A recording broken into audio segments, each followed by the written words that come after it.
right, man. Richardson got a big win yesterday in Puerto Rico. A night he won't forget. We're over Liam Paro, became a world champion. IBF came prepared, talked all that shit, bagged it up. For him, broke the Devin Haney curse. A lot of people was losing off that. Um, and did well. Really after the first 4 rounds took over. Um, I think only thing that he gonna go back and realize in that fight that once he started going to the body, if he would have kept going to the body, the fight probably would have been a lot more easier for him, in my opinion. His, him stopping going to the body. He hit Paro with a body shot that he winced from, and I don't think he paid attention. Like in the middle of that fight, he hit him with a good left hook to the body, and he winced.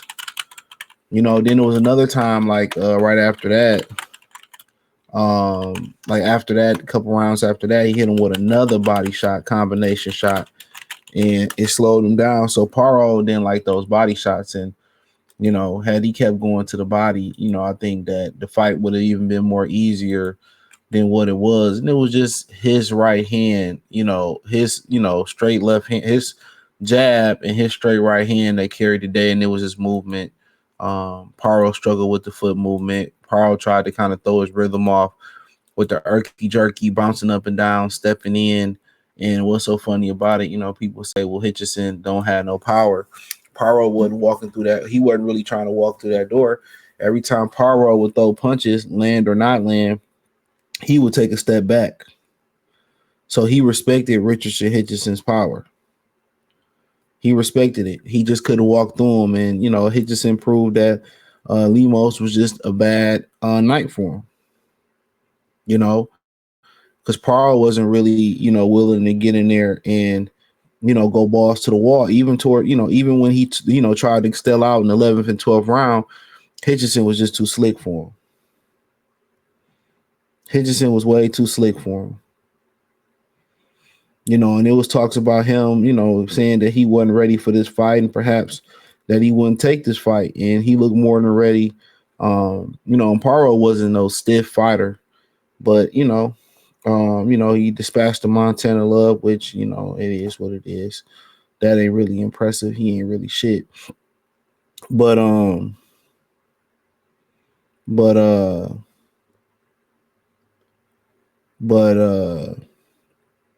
for the most part, he dispatched of Sabril Matias. I think Matias just overlooked him because Hitchison made him look real, amateurish in there. That fight wasn't even close. Even in the first 4 rounds, you couldn't really, in my opinion, even in the first 4 rounds, them rounds was competitive. It wasn't like Paro was blowing them out. Them rounds was competitive, and Arnold's corner kind of told him his motivation is that you could be down 4-0. You could be down 4-0. And that wasn't the case. Them they might have split them first 4 rounds. So they might have split them. But I think had he went back and looked at how effective that body work he was doing, how effective it was, I think that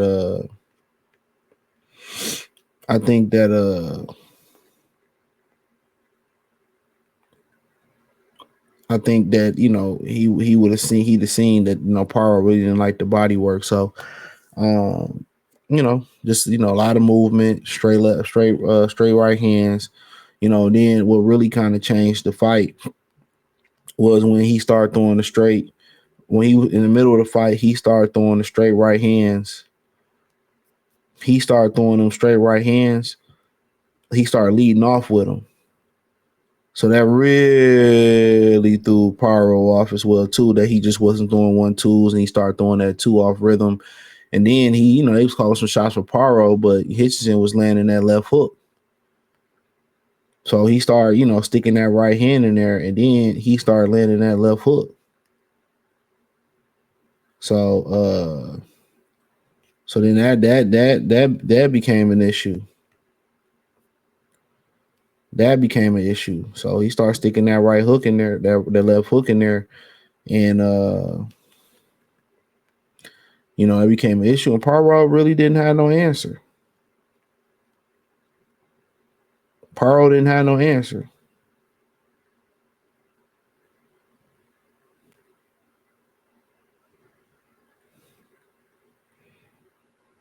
He really didn't have no answer.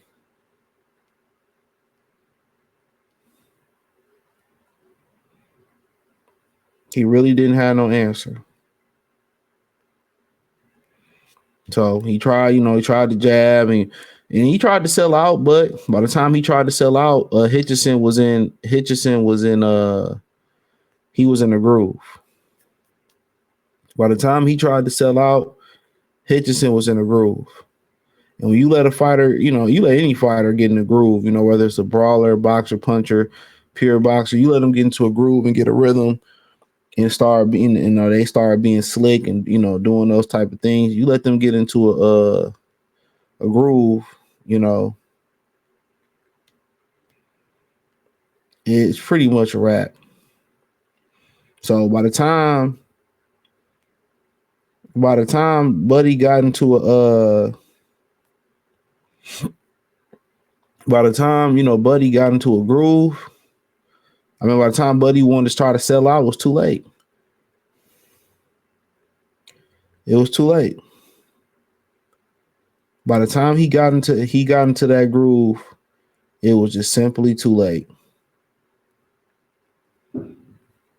So then he started trying to sell out. He tried to start coming forward, and Hitchison just knew what he was gonna do. Too slippery. He'd drop his weight, get up under him. He'd turn him. He did all that shit.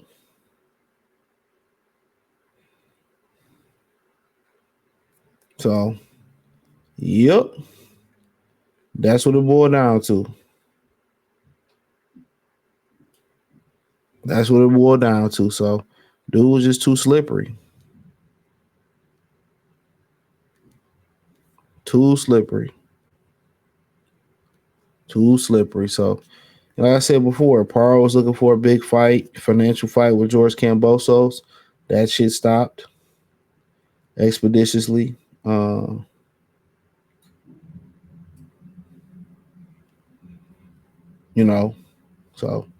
um,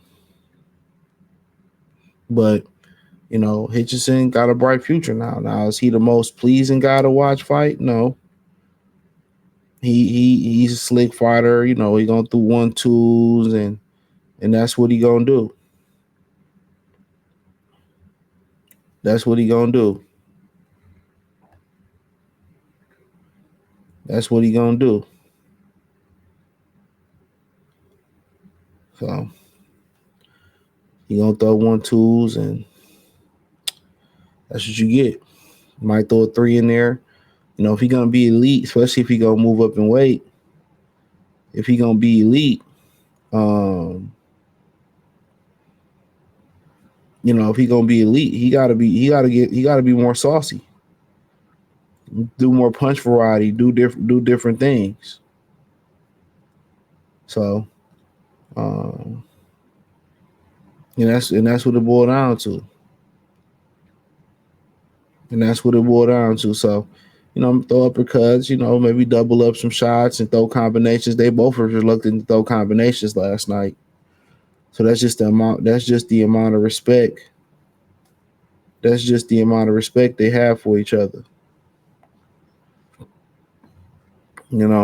So, but it was a solid fight. It was a solid fight. So, Hitchison moves on. Probably look to unify or get big money fights, and been a long time coming for him. Excuse me, it's been a long time coming. Being with TMT, them not really doing nothing for him. So yeah, it's been a long time coming. So it was a good fight. So yeah, I enjoyed it. But pretty much after that halfway point, it was a rizzle. It was a rizzle. It was a rizzle. So After that halfway point, he had really kind of figured them out, and that was a wrap. That was a wrap. So, yep, that was what it was. Let me know what you girls and guys think. Thumbs up the video, share the video, subscribe to the channel. The subscribe button is the bell icon button. Hit on notification, increase your chance, get notifications. We go live or drop video. Financially, you want to support the channel, Cash App, $ CJ Good 313, Venmo CJ Good 313, PayPal link in description. Hit the link tree, find me on X, Instagram, Spotify, Anchor, Cash App, Venmo, PayPal. Check out the Patreon, Amazon Music, Kick, Twitch, the whole nine. Appreciate the love, support. Let me know what you girls think in the comment section. And guys, one time for the one time, Goodfella TV. Peace.